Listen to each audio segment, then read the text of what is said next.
Personal insults, I don't care. He called me a sleazebag. I looked up the definition of sleazebag. Says it's a disgusting or despicable person. Depending on who you ask, that may apply to me. Okay, I personally prefer friendly neighborhood a-hole.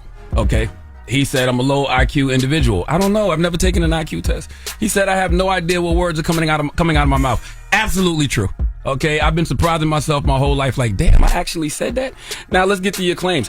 He said I don't know anything about him ending 5 wars. Mr. President, nobody knew that because it's not true. All right, there is zero evidence, nothing credible whatsoever that says President Trump played any role in ending the ongoing, keyword, ongoing conflict in the eastern DRC or in Rwanda. Okay, America has not brokered any major peace deal between the DRC and Rwanda during Trump's second term.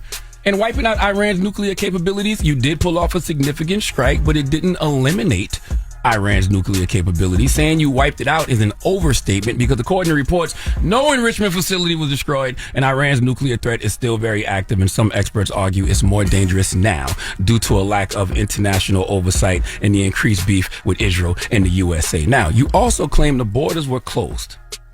Not closed, but you have tightened immigration policies and increased enforcement. You have definitely made the border harder to cross, but saying it's closed is false and ignores everyone coming over seeking legal asylum. By the way, I want border security. I just want you to keep your promise of deporting illegals and criminals. But since Homeland Security started to work to deport more people, okay, immigrants with legal status or no criminal history are being detained and deported too. That's not right. Okay, your family is always in fear. Who family you talking about? Okay, all right, listen. My fellow Americans, listen. My fellow Americans, we are in a strange time right now. A time we have never seen because authoritarian strategy is being used against anyone who speaks out against this administration. We saw what happened Friday. President Trump orders, the firing of labor statistic chief after data shows unemployment rates are higher. I don't know if you know President Trump, but by firing this woman, you added to the unemployment rate. But that, along with his reaction to what I said on Lara Trump, shows how authoritarians will attempt to bully people into pushing false narratives. President Trump, do you realize the best way to get the headlines you want is to simply do a good job? Is to simply do right by all Americans? He called me a racist.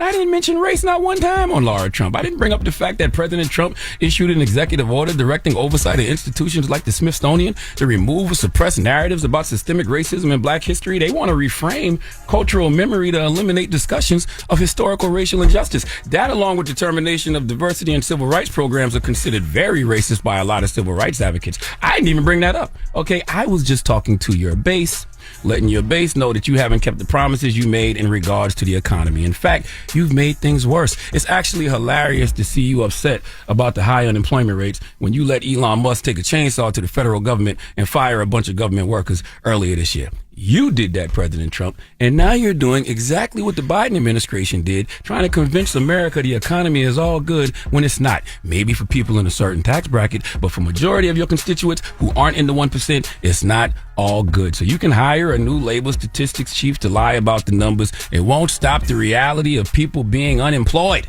Okay, you can tell falsehoods about inflation being down. It won't stop the reality of the price of consumer goods being high because of tariffs you implemented. So